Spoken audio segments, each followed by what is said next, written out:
নিয়োগ দুর্নীতি মামলায় সিবিআই এর পক্ষ থেকে বৃহস্পতিবার তলব করা হয়েছিল কলকাতা পুরসভার 101 নম্বর ওয়ার্ডের কাউন্সিলর বাপ্পাদিত্য দাশগুপ্ত এবং বিধাননগর পুরসভার 7 নম্বর ওয়ার্ডের কাউন্সিলর দেবরাজ চক্রবর্তীকে। এই দুই তৃণমূল কাউন্সিলরকে নিয়োগ দুর্নীতির ব্যাপারে জিজ্ঞাসাবাদ করা হয় সিবিআই এর তরফে। সম্পূর্ণ বয়ান রেকর্ডও করা হয় সিবিআই এর পক্ষ থেকে। এদিন প্রায় 7.5 ঘন্টা জিজ্ঞাসাবাদ পর্বের পর নিজাম প্যালেস থেকে বের হন কাউন্সিলর বাপ্পাদিত্য দাশগুপ্ত। এরপর সাংবাদিক প্রশ্নের মুখোমুখি হয়ে তিনি জানান 10% কম অ্যাডমিট কার্ড পাওয়া গেছে।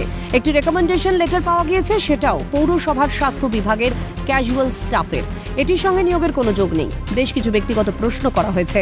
পার্থ চট্টোপাধ্যায়ের সঙ্গে কারা দেখা করতেন এই সংক্রান্ত কিছু প্রশ্ন করা হয়েছে বলেই জানালেন বাপ্পাদিত্য দাশগুপ্ত। আমার ব্যাংক স্টেটমেন্ট আর 10%-এর অল্প একটু কম যে অ্যাডমিট কার্ড ছিল, সেই অ্যাডমিট কার্ডের কেউ চাকরি পায়নি, তার সাথে কোনো রেসেমব্লেন্স নেই।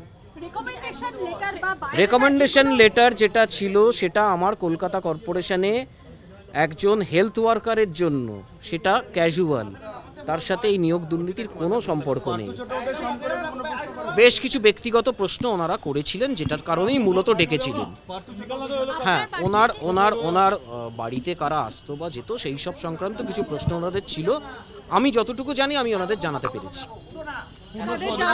একদম পূর্ণ সহযোগিতা করেছি, কমপ্লাই করেছি। আগামী দিনে যদি আবার মনে হয় কোথাও সহযোগিতা দরকার নিশ্চয়ই করব। তবে বিধাননগর পুরসভার 7 নম্বর ওয়ার্ডের কাউন্সিলর দেবরাজ চক্রবর্তীকে ফের 31শে জানুয়ারি তলব করা হয়েছে সিবিআই এর পক্ষ থেকে। জানা গেছে বেশ কিছু নথি চেয়ে পাঠানো হয়েছে সিবিআই এর তরফে। সেই নথি নিজাম প্যালেসের সিবিআই এর দপ্তরে 31 তারিখ নিয়ে যেতে নির্দেশ দেওয়া হয়েছে দেবরাজ চক্রবর্তীকে। মূলত আপনারা জানেন আমার বাড়িতে রিক্রুটমেন্ট স্ক্যাম নিয়ে একটা প্রাথমিক স্তরে রেড হয়েছিল। আজকে তারপরে আবারও আমাদেরকে নোটিশ করে ডাকা হয়। কালকে আমি নোটিশ পাই এবং আজকে নোটিশ করে ডাকা হয়েছিল। তারা কিছু যে ডকুমেন্টস তারা পেয়েছিল তার ভিত্তিতে তাদের কিছু ক্ল্যারিফিকেশান ছিল, সেই ক্ল্যারিফিকেশান আমি দিয়েছি।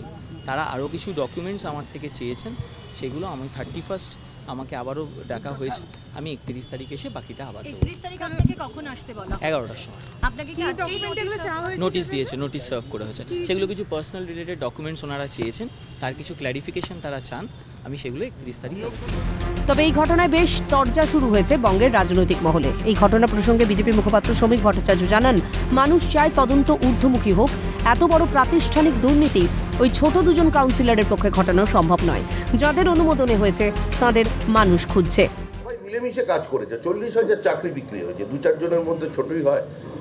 আমরা চাই যে মানুষ দেখুন দীর্ঘদিন ছোট মাছ খেয়েছে, কতদিন আর এভাবে চলবে?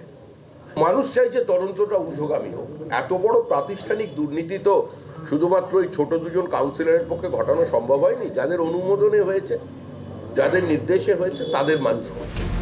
এই ঘটনা প্রসঙ্গে সিপিএম এর রাজ্য সম্পাদক মোহাম্মদ সেলিম বলেন, এই সব লোকজনের নাম তখনই খবরের কাগজে আসে যখন ইডি সিবিআই তলব করে, আর নয়তো তাদের চুরি যখন ধরা পড়ে।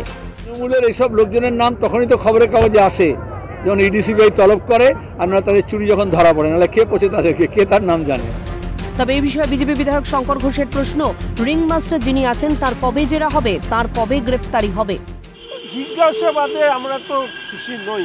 আমরা তো বারবার করে বলছি যে যারা অন্যায় করেছেন তাদের আইন মোতাবেক তারা শাস্তি পায়। আপাতত জেলে গিয়ে বিশ্রাম নিক, তারপরে বিচারের মধ্যে দিয়ে তারা শাস্তি পাক। বলে প্রতিদিনই তো কারো না কারো জেরা হচ্ছে।